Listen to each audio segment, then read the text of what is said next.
여러분들 성경을 보면 숫자가 참 많이 나옵니다.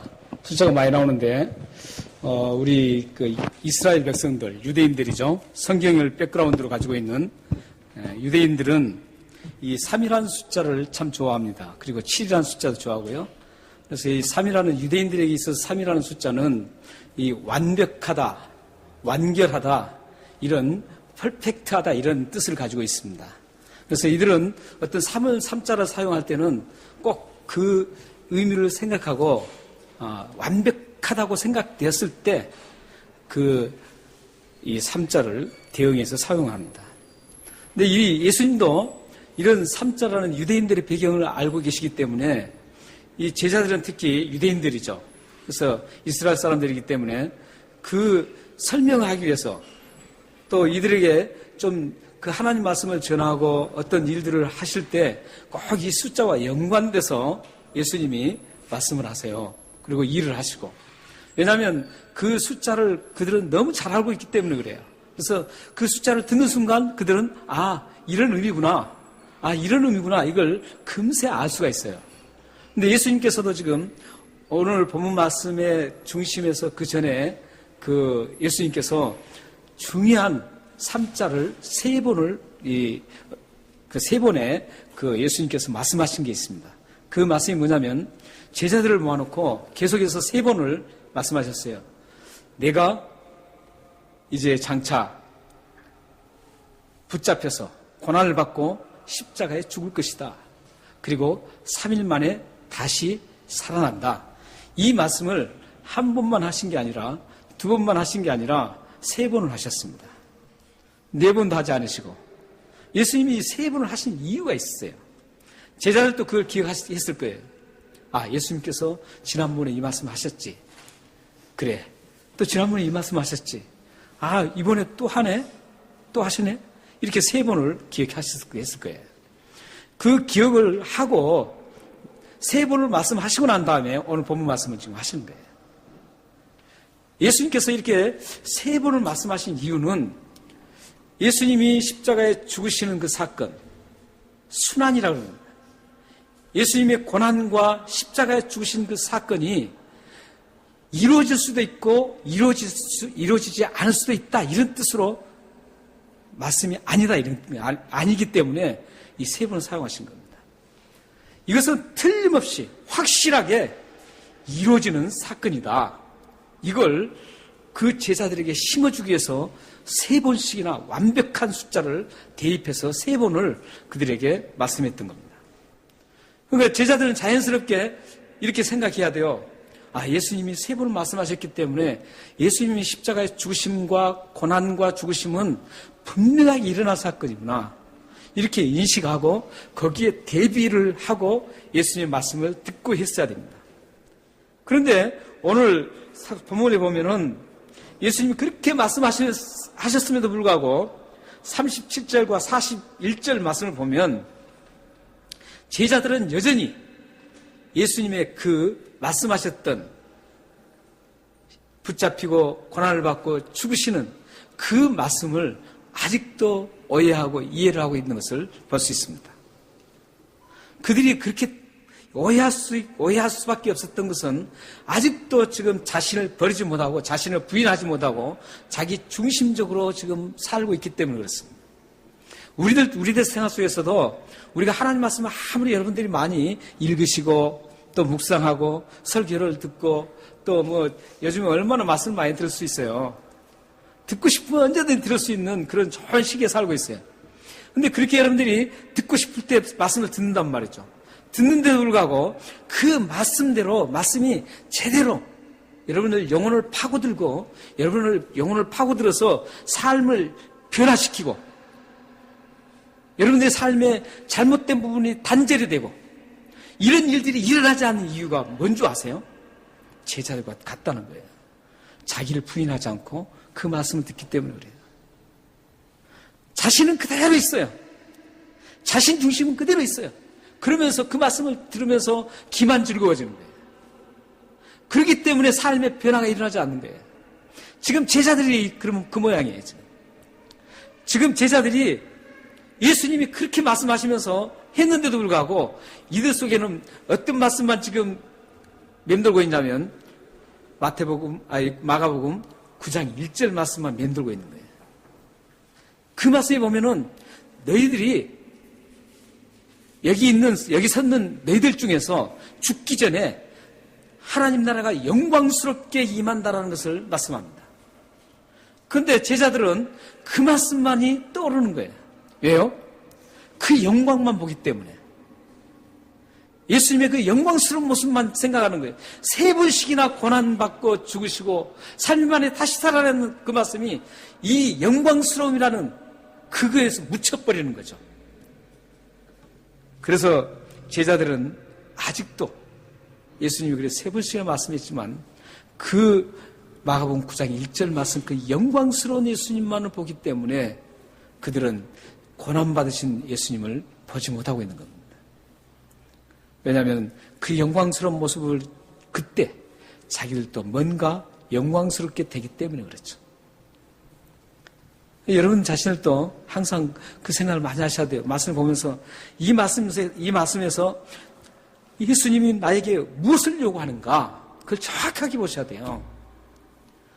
예수님은 지금 나에게 무엇을 희생하기를 원하는가? 예수님은 나에게 무엇을 버리기를 원하는가? 말씀을 보실 때마다 그렇게 보셔야 돼요. 근데 많은 분들이 이 말씀을 보면서 예수님이 나에게 무엇을 해줄 것인가? 하나님이 나에게 어떤 축복을 주실 것인가? 아, 이런 축복도 있네? 아, 그렇지. 하나님이 이런 축복 주실 거야. 이렇게 간단 말이죠. 그렇기 때문에 이 변화가 없는 거예요. 여러분들이 말씀을 보실 때 조심하셔야 돼요. 성경 전체는 고난이에요. 희생이에요. 죽음이에요. 나의 부인이에요. 자신을 부인하는 거예요. 성경 전체 흐름이 그래요. 그렇게 기록되어 있어요, 이게. 여러분들에게 참 부담스럽게도 그렇게 되어 있어요. 그런데 놀랍게 그 말씀을 따르면 여러분들에게는 놀라운 평강이 임한다는 거죠.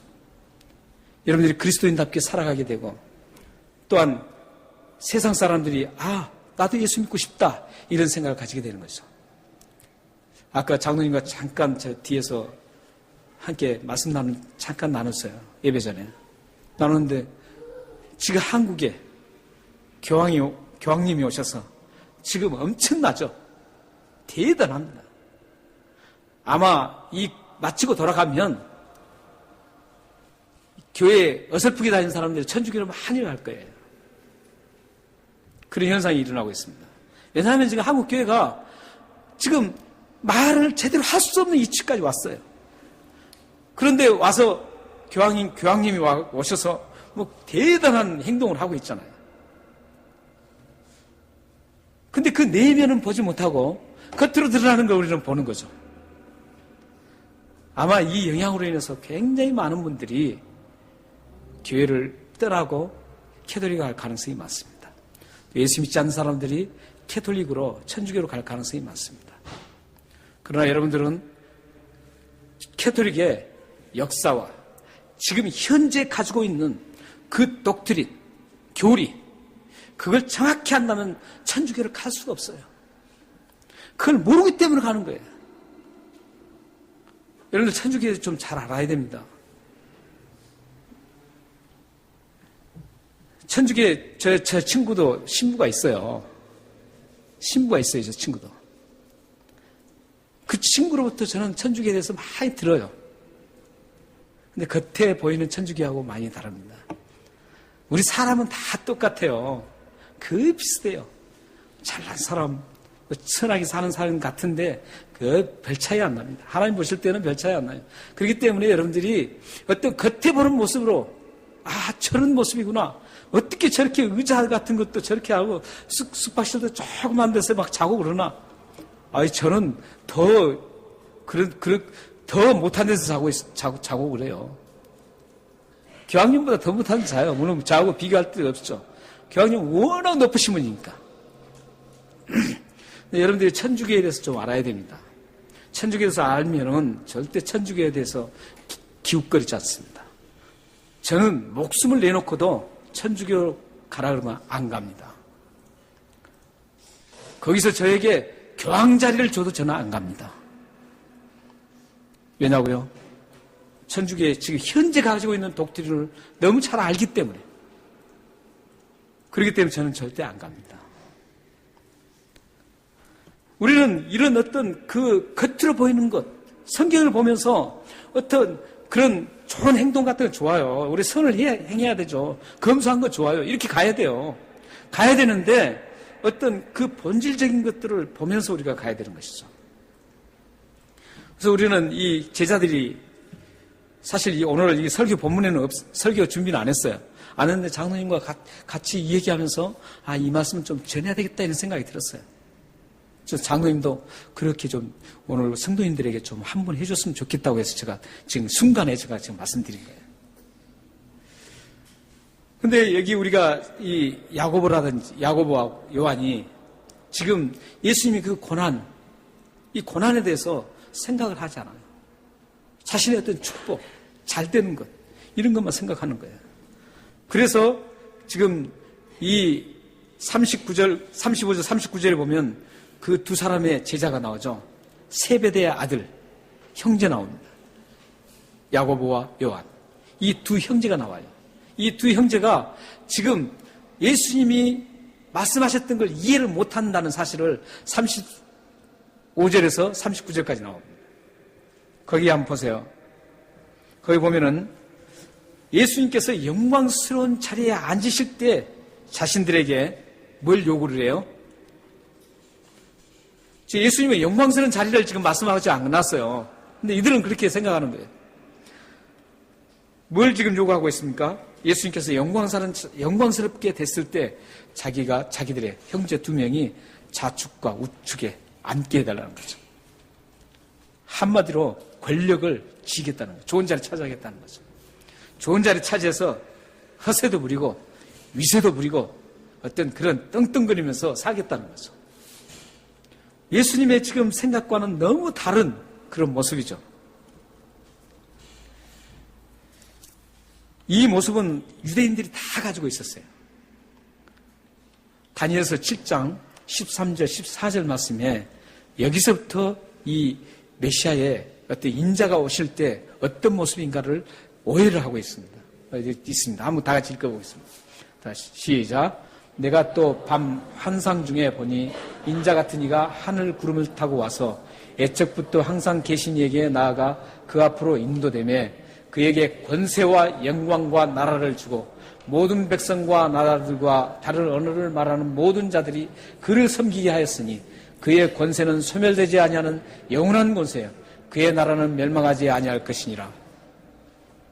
이스라엘 백성들은 이 인자 Son of Man, 예수님이에요. 메시아예요. 메시아가 오실 때 저런 모습으로 오실 거라고 생각했어요. 영광스럽게, 권세.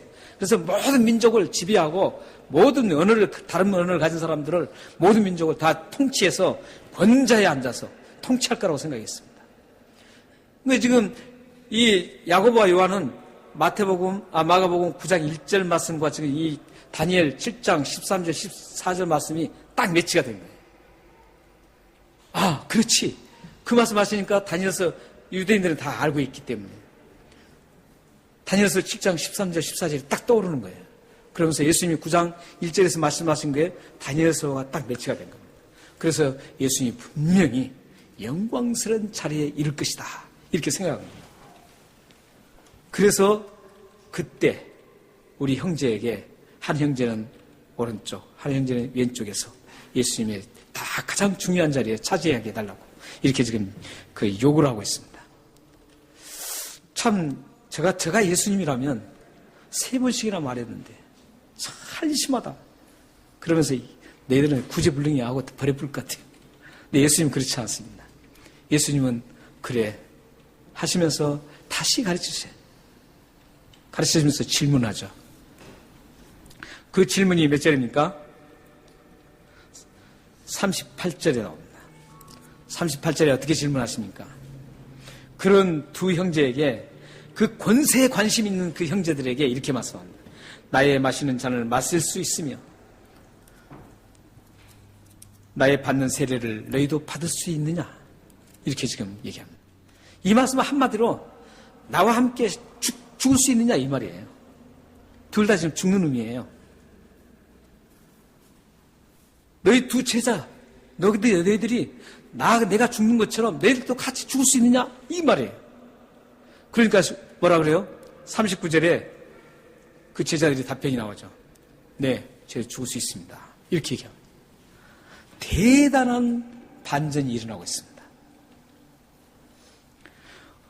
엄청난 인생의 반전이 일어났습니다. 이 두 사람은 그 예수님의 그 질문에 확 깼어요. 의식이 완전히 깨어났어요. 그래서 그가 아니구나. 같이 죽겠습니다. 이렇게 한 겁니다. 이 두 제자는 성공적이죠. 그런데 베드로는 예전에 그렇지 않았어요. 좋은 신앙 고백했다가도 안 된다고 막 나온 그런 것이죠. 주는 그리스도의 살아계신 하나님의 아들입니다. 이렇게 고백했다가도 예수님 고난받는다니까 누가요? 그러면 안 됩니다. 이렇게 막 나오잖아요. 근데 지금 반대예요. 지금. 이 야고보와 요한은 대단한 정말로 반전이 일어나요. 정말 바꿔주는 거예요. 그런데 문제는 이제부터입니다. 이제부터 문제가 시작돼요. 41절에 보세요. 41절에 보면은 야고보와 요한의 그런 모습을 지금 제자들이 10명의 제자들이 다 지켜보고 있어요. 베드로를 위시해서 다 지켜보고 있다가 41절에 보니까 어떻게 했어요? 박수를 쳤나요? 아니죠. 화를 냈습니다. 왜 화를 냈죠? 참 이들이 화를 낸 이유가 이랬으면 얼마나 좋겠어요. 야, 어떻게 저 두 야고보와 요한은 예수님을 위해서 죽겠다 그러는데 왜 나는 죽겠다고 말을 못했을까 하면서 화난다. 이랬으면 얼마나 좋겠어요. 그런데 그게 아닙니다. 그게 아니라 이 두 사람이 자리 차지하는 그것만 보는 거예요. 이 사람들도. 이제 그들이 처음에 그 행동은 정말 화날만 해요. 그러나 두 번째 다시 그들이 완전히 바뀐 상황. 인생이 완전히 바뀌었어요. 바뀌었으면 그 바뀐 걸 보고 박수를 쳐줘야 돼요. 그런데 그 바뀐 건 쏙 빼고 바뀌지 않는 그것만 보는 거예요, 지금. 그 못된 것만 보는 거예요. 그러면서 우리는 뭐냐, 그럼? 이거예요, 지금. 너희들이 두 자리, 좋은 자리 찾아면 지금 우리는 뭐냐? 그래서 화를 내는 거예요, 지금. 우리 여러분들이 만약에 같이 공동체 생활하고 우리 아름다운 우리 북부예배당 공동체와 또 밖에 사회생활에서, 가정생활에서 항상 좋은 것만 볼 수 있는 눈을 갖게 해달라고 기도하셔야 돼요. 이게 굉장히 큰 복입니다. 똑같은 걸 받아요. 어떤 사람은 왜 저 모양이야? 이렇게 봐요. 근데 어떤 사람은 하나님 감사합니다. 이래요. 똑같은 고통스러운 일을 당해도 어떤 사람은 나에게 왜 이런 고통을 주나? 이러는데 어떤 사람은 하나님 저에게 이런 연단을 고통을 주셔서 감사합니다. 내가 이 고통을 통과하는 이후에 하나님 앞에 더 성숙한 그리스도인이 나갈 수 있게 하시면 감사합니다. 이렇게 감사를 해요. 완전히 달라요. 그러니까 여러분들은 모든 시각을 좋게 볼 수 있도록 기도하셔야 됩니다. 한국의 정치가 얼마나 난리예요. 저는 정치 잘 안 봐요. 안 봐요. 그거 보면은 좀 그거 못해도 좀 격려해주고 우리 해야 되잖아요. 격려해주고. 그런데 그냥 막 비판만 계속 하는 거예요. 그러니까 잘 될 수가 없죠. 잘 되질 않아요. 우리는 어떤 정치적인 사회든 문화든 우리 교회 공동체든 우리 같은 지체 한 사람이든 모든 사람을 볼 때 좋은 시각으로 그 사람의 단점도 기도해 주면서 좋게 볼 수 있어야 합니다. 이런 눈을 달라고 여러분들이 기도하셔야 됩니다. 그런 눈은 축복의 눈입니다. 복된 눈입니다. 지금 제자들은 10제자들이 지금 벌써 바뀐 그 야고보와 요한을 보지 않고 이전의 그 모습만 보는 거예요. 보고 화를 내는 거예요. 화를 내요. 그러자 예수님께서 뭐라고 말씀하세요? 예수님께서 제자들을 부릅니다. 제자를 불러서 말씀을 하시죠. 왜 제자들이 거기서 화를 냈을까요? 다툼을 했을까요? 그들이 어떤 자리다툼, 그거보다 더 깊은 의미가 있습니다. 그 이유를 예수님이 설명하시는데 42절에서 설명합니다. 다 같이 한번 42절 한번 읽겠습니다. 이 중요한 예수님의 설명이기 때문에. 어떻게 보면은 별거 아닌 것 같은데 예수님 지금 여기에서 포커스 잡고 있는 거예요. 42절 한번 다 같이 읽겠습니다. 시작. 예수께서 불러다가 이르시되 이방인의 집권자들이 그들을 임으로 주관하고 그 고관들이 그들에게 권세를 부리는 줄을 너희가 알거니와 43절까지 마저 읽겠습니다. 너희 중에는 그렇지 않을지니 너희 중에 누구든지 크고자 하는 자는 너희를 섬기는 자가 되고 이렇게 되어 있습니다. 지금 자리 다툼을 한 이유가 뭡니까? 세상 사람들과 같다는 거예요. 세상 사람들은 높아지려고 하는 이유가 뭔 줄 아세요? 오늘 말씀이 나오죠. 권세를 부리기 위해서 그래요. 높아지려고 하는 이유가. 뭔가 자기가 권세를 부리고 뭔가 내세우고 이러기 위해서 그래요. 그러기 위해서 높아집니다. 그러나 기독교인들은 예수를 믿는 사람들은 예수님의 제자들은 그래서는 안 된다라는 거예요. 예수님의 제자들은 높아지는 것은 왜 높아지느냐? 섬기기 위해서 높아지라는 거예요. 여기서 보면 잘못하면 오해하거든요. 높아지지 말라 이런 식의 얘기 아니에요. 으뜸이 되지 말라 이런 얘기 아닙니다. 말씀이. 으뜸이 됐을 때, 높아졌을 때 어떠냐 이거예요. 지금 이 말씀이. 높아졌을 때 그래 내가 위세를 부리고 세상 사람처럼 세상에 권세 잡은 사람처럼 다른 사람 막 부리고 강제로 부리고 말이죠. 이런 능력을 가진 그걸 하려고 하는 게 아니라 우리 그리스도인은 높아져야 돼요. 높아져야 됩니다. 높아지는 건 문제가 안 돼요. 으뜸이 되는 것도 문제가 안 돼요. 부자 되는 것도 문제가 안 돼요. 그러나 뭐가 문제냐? 높아졌을 때 어떻게 행하느냐가 문제라는 거죠. 높아졌을 때 섬기라는 거예요. 섬기는 자가 되라는 거죠. 그러면 문제가 안 됩니다. 하나님이 굉장히 좋아하세요. 그리고 으뜸이 되었을 때 종이 되라는 거예요. 두 개 다 섬기라는 거죠. 우리 교회 이제 직분들이 이제 우리 교회는 사실은 우리 직분은 수평적인 관계예요. 다 목사나 장로님이나 집사님이나 권사님이나 모든 우리 성도님들 다 수평적이에요. 구약에는 수직 관계였습니다. 하나님 계시고 선지자가 계시고 또 하나님 계시고 제사장이 계시고 하나님 계시고 왕이 있었어요. 그리고 그 하나님 계시고 하나님이 선지자를 통해서 메시지를 주면은 그 선지자가 백성들에게 메시지를 전하고 이런 시스템이었어요. 수직적인 관계였어요. 그러나 예수님께서 십자가의 죽으심으로 인해서 이런 모든 것들을 완성하셨어요. 그 이후로는 우리는 모두가 똑같아요. 직분에 높낮이가 없어요. 다 똑같습니다. 그러나 이제 우리가 편리상 교회 일을 하기 위해서 직분이 있어요. 목사가 있고 장로님이 계시고 안수 집사님 계시고 권사님들이 계시고 집사님들이 계시고 이런 그런 어떤 교회 운영의 공동체의 편리함을 위해서 직분이 세워지는 겁니다. 하나님 일을 원활하기 위해서. 그랬을 때 이걸 착각하는 분들이 많다는 거죠. 큰 교회 같은데 장로님 되면은요 대단합니다. 저도 한 3,000명 되는 교회에서 부교육자로 있어봤는데 대단해요. 그런 교회는. 장로님들이 위세가 대단합니다. 성경책 끼림까지는 괜찮아요. 목에 딱 힘주시고요. 딱 제가 전사 때 3,000명 교회 갔어요. 그런데 그 교회 제가 이제 유년부 전문가에서 유년부 부장 장로님 계셨어요. 근데 그 장로님이 전사님 어때요? 요즘 다 그렇게 하고 말이죠. 대단해요.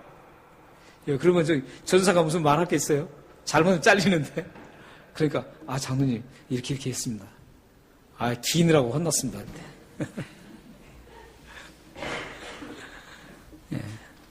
근데 그러라고 있는 게 아니에요. 목사가 됐으면은 저 어린아이들의 발을 씻겨주는 예수님처럼 그 발 씻기는 종이 말이죠. 이스라엘 종의 제도로는 어떻게 된 줄 아세요? 이스라엘 종의 제도는 이스라엘 사람들의 종이 있고, 그 다음에 다른 나라 사람들 종이 있었어요. 근데 이스라엘 나라 사람 종은 절대 발을 씻기지 않았어요. 이스라엘 나라 사람 종. 유대인 종은 발을 씻기지 않았어요. 가장 미천한 사람, 가장 낮은 사람이 손님이 오면 발을 닦아줬어요. 근데 예수님이 제자들이 발을 닦이잖아요. 가장 낮은 종으로 섬기시는 거예요. 그렇기 때문에 우리 종으로서 이렇게 섬겨야 되는 거예요. 여기 그렇잖아요. 높아지면 목사가 됐으면 어린아이들 발 씻길 정도로 섬기고 모든 걸 섬겨야 돼요. 혹시 여러분들이 저거 닦고 제가 만약에 저 권세나 부리고 그러시면 언제든지 말씀해 주세요. 아니 그때는 그렇게 하세요. 김석동 목사 당신이 왜 그래? 이렇게 해도 괜찮습니다. 장로님도 마찬가지죠. 장로님도 장로님 된 것은 섬기라고 했는 거예요. 모든 분들을 섬기고 교회를 섬기고 예수 그리스도를 섬기고 이 섬기라고 있는 거죠. 집사님들도 마찬가지죠. 권사님들도 마찬가지예요. 섬기라고 있는 거죠. 섬김. 이렇게 시스템이 달라요. 세상은 높아지려고 하는 것은 세상은 군림하려고 높아지지만 우리 기독교 예수 공동체는 예수님의 공동체는 높아질수록 더 낮아서 섬기기 위해서는 완전히 다르잖아요. 반대예요. 전혀 다른 삶의 방식이에요. 세상 사람들의 삶의 방식과 우리들의 삶의 방식은 완전히 달라야 된다는 것이죠. 우리는 가면 갈수록 시간이 갈수록 더 섬기는 자가 돼야 돼요. 더 밑으로 낮아져야 돼요. 그래서 섬기고 낮아져서 섬기고 이런 자세가 계속 우리는 가면 갈수록 낮아져서 땅바닥에 바짝 그냥 붙을 만큼 낮아져야 됩니다. 이게 완전히 다릅니다. 이렇게 섬기면 얼마나 하나님이 기뻐하신지 몰라요. 굉장히 기뻐하세요. 45절 말씀에 보면은 예수님이 이렇게 섬기기에 오셨다 그래요. 예수님이 이 땅에 오신 목적도 이 섬기기 위해서 오셨다 그러죠. 그리고 죄인인 우리를 위해서 대속해서 우리 죄를 용서하기 위해서 죽기 위해서 오셨다 그래요. 예수님은 우리 죽어가는 영혼들을 살리기 위해서 섬겼습니다. 예수님은 우리가 도저히 이 세상에서 소망이 없는 우리들을 위해서 십자가에 죽으셔서 우리를 영원한 생명을 얻게 하셨습니다. 섬김은 이렇게 놀라운 일이 일어납니다. 여러분들의 섬김 속에서 이런 놀라운 일들이 분명히 섬기면 놀라운 일이 분명히 일어납니다. 지난 주일날 우리가 창세기 이제 3년 동안 했던 창세기 50장 다 마치고 지난 주일날 저희들이 그 창세기 책거리 일부 행사를 했었죠. 일부 행사했는데 저는 너무너무 감동적이었어요. 감격적이었고. 우리 한 성도님들 다 그래요. 너무너무 좋았다고. 그 행사가. 근데 그거 보면은 제가 우리 커피브레이크 책거리 일부 행사를 쭉 보면서 섬기는 손길에 의해서 얼마나 참 좋은 일이 일어나는가. 좋은 일이 벌어지는가를 저는 쫙 봤어요. 그리고 아름다운 열매가 쫙 한 줄을 맺히는 것을 봤습니다. 섬기시는 그 손길들을 통해서. 고생하며 섬기는 수고의 손길들이 계셔서 모두가 즐겁고 행복한 시간들이었습니다. 역시 그 행사에서도 보니까 섬김이라는 것은 확실히 모두에게 행복을 가져다주고 즐거움을 주는 참 좋은 것이었다고 저는 보았습니다. 하나님께서도 아름답게 섬기는 손길들에게 복을 주실 것입니다. 지난주일 섬겼던 분들이 참 많아요. 힘드신 분들이 많습니다. 그런 섬기신 분 계셨기 때문에 우리가 좋은 아름다운 행사, 아름다운 열매를 맺을 수 있었습니다. 근데 하나님께서는 그렇게 섬기신 분들을 가만두지 않습니다. 하나님은 분명히 그들에게 복을 주십니다. 예수님께서 분명히 말씀하셨어요. 우리가 읽었던 본문 그 앞쪽에 보면 똑같은 장, 10장 앞장에 보면 29절에서 30절을 보면은 확실하게 예수님께서 약속을 하셨습니다. 29절, 30절 한번 보세요. 네, 제가 읽어드리겠습니다. 예수께서 이르시되 내가 진실로 내게 이르노니 나와 복음을 위하여 집이나 형제나 자매나 어머니나 아버지나 자식이나 전토를 벌인 자는 현세에 있어 집과 형제와 자매와 어머니와 자식과 전토를 100배나 받되 박해를 겸하여 받고 내세 영생을 받지 못할 자가 없느니라. 이렇게 말씀합니다. 이 약속이에요. 예수님. 그렇게 섬기고 하면 분명히 하나님께서는 예수님께서 분명히 약속을 하셨어요. 어떻게 약속하셨어요? 얼마나 주신다 그래요? 100배예요.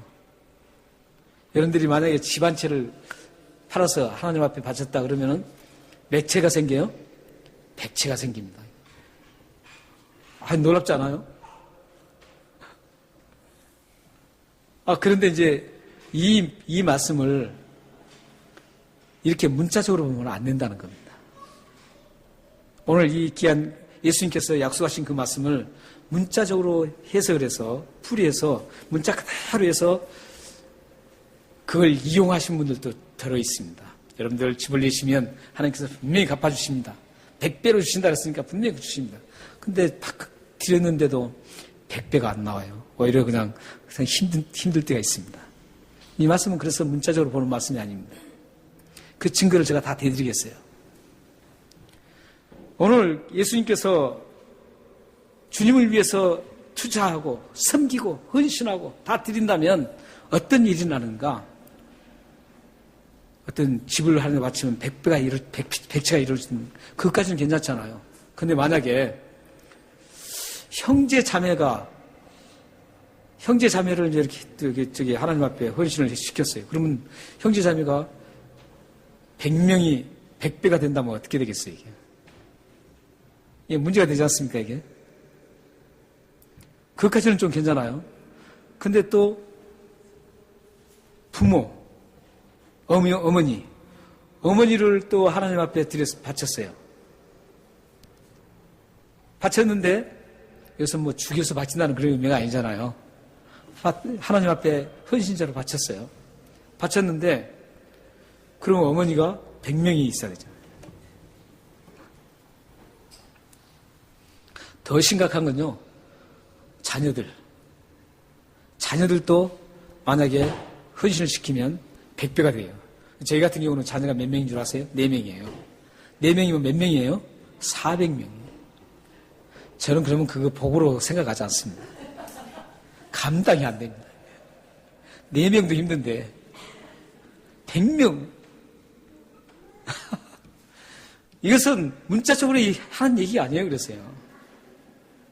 문자적이 아니라는 것을 우리는 성경을 통해서 증명을 해야 합니다. 10장 30절입니다.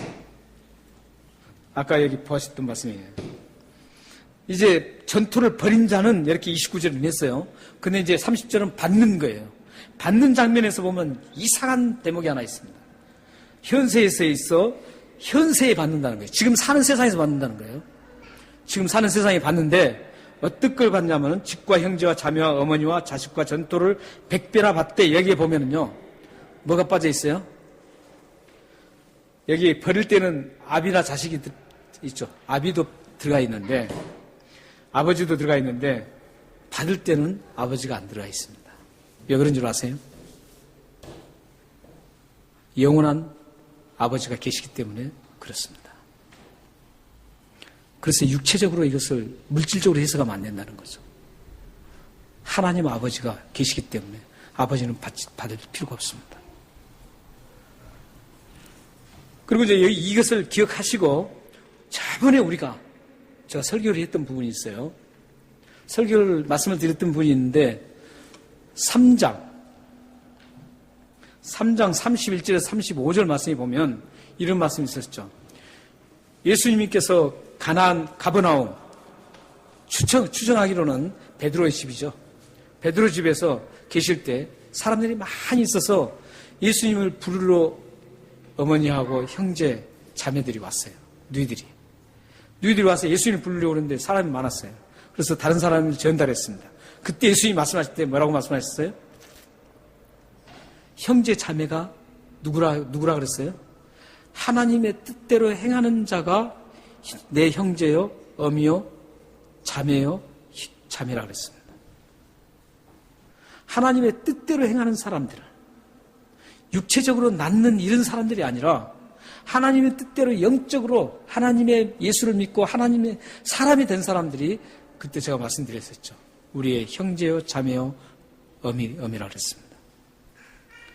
이런 말씀과 딱 대조해보면은 분명한 게 나타나는 건 이건 분명히 영적인 것입니다. 어떤 우리가 하나님 앞에 헌신하고 그러면 그걸 물질적인 것으로 주는 게 아니에요. 물론 주실 수도 있어요. 이따 말씀드리겠지만 주실 수도 있어요. 그러나 지금 이 본문 속에서는 어떤 그런 물질적인 것을 예수님이 말씀하시는 거 아니에요. 말씀하시는 게 아니라 예수님은 지금 말씀하시는 것은 뭐예요? 영적인 거예요. 우리에게 그렇게 바쳤을 때 어떤 일이 일어나느냐? 우리에게 평강이 일어납니다. 평안이 주어져요. 그것을 해본 사람만 알아요.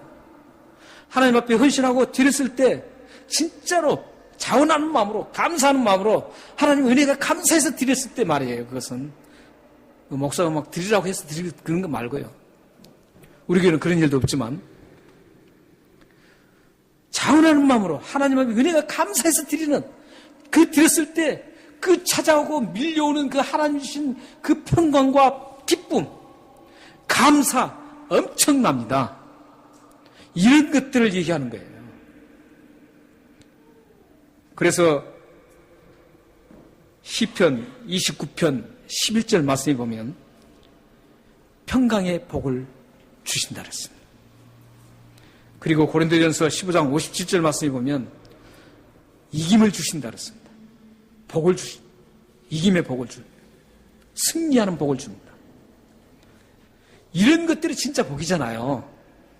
물질적인 거. 근데 물질도 주셔요. 근데 물질 주실 때는 여러분들이 항상 생각할 것은 마태복음 6장 31절에서 34절을 항상 생각하셔야 돼요. 예, 함께 읽겠습니다. 시작. 그러므로 염려하여 이르기를 무엇을 먹을까, 무엇을 마실까, 무엇을 입을까 하지 말라. 이는 다 이방인들이 구하는 것이라. 너희 하늘 아버지께서는 이 모든 것이 너희에게 있어야 할 줄을 아시느니라. 그런즉 너희는 먼저 그의 나라와 그의 의를 구하라. 그리하면 이 모든 것을 너희에게 더하시리라. 그러므로 내일 일을 위하여 염려하지 말라. 내일 일은 내일 염려할 것이요 한 날 괴로움은 그날로 족하니라. 33절을 좀 띄워주세요.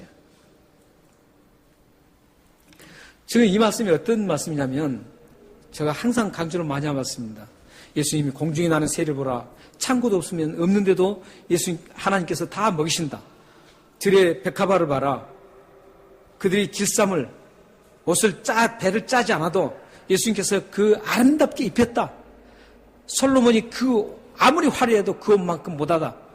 아름답지 못하다. 이렇게 말씀합니다. 그러면서 하시는 말씀이 이 말씀이에요. 근데 여기서 보면은 자연스럽게 하나님이 물질은 공급해 주신다는 겁니다. 어떨 때요? 조건이 있습니다.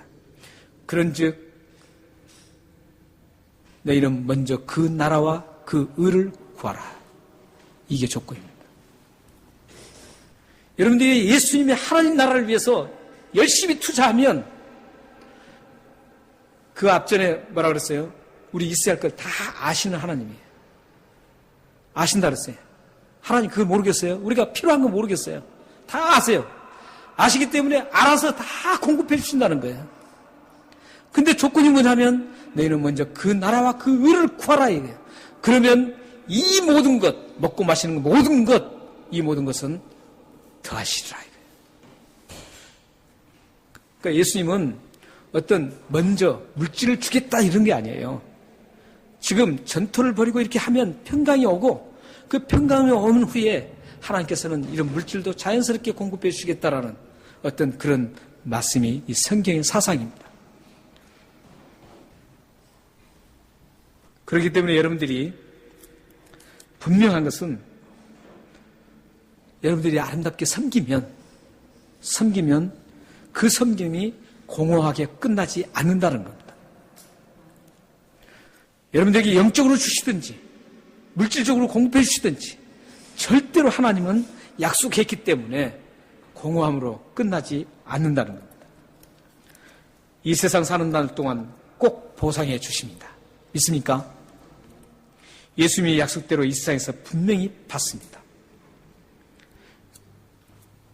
사랑하는 여러분, 예수님을 믿는 여러분은 세상 사람들처럼 으뜸이 되어 권세를 부리고 또한 자신을 드러내는 높아지는 그런 삶의 방식을 버리고 섬기고 낮아지는 삶의 방식으로 전환되어야 합니다. 섬김은 아름답습니다. 섬김은 모두를 즐겁게 하고 행복하게 만들어줍니다. 여러분의 섬김에 의해서 세상이 밝아지고 여러분의 섬김에 의해서 하나님의 거룩하신 이름이 영광스럽게 드러나고 온 누리에 하나님의 거룩하신 이름이 드러나게 될 것입니다. 여러분의 섬김은 모두를 행복 안으로 끌어들이고 여러분도 행복 안으로 들어가게 될 것입니다. 기도하겠습니다. 살아계신 하나님 감사합니다. 우리의 섬김이 아름답게 이루어질 수 있도록 도우셔서 우리의 섬김을 통해서 하나님의 영광이 드러나게 하시고 우리의 섬김을 통해서 모든 사람들이 행복 안으로 들어오게 하시고 우리들도 그 행복 안에 들어가서 함께 평안과 기쁨과 즐거움을 누릴 수 있도록 인도하여 주옵소서. 예수 그리스도의 이름으로 감사하며 기도합니다. 아멘.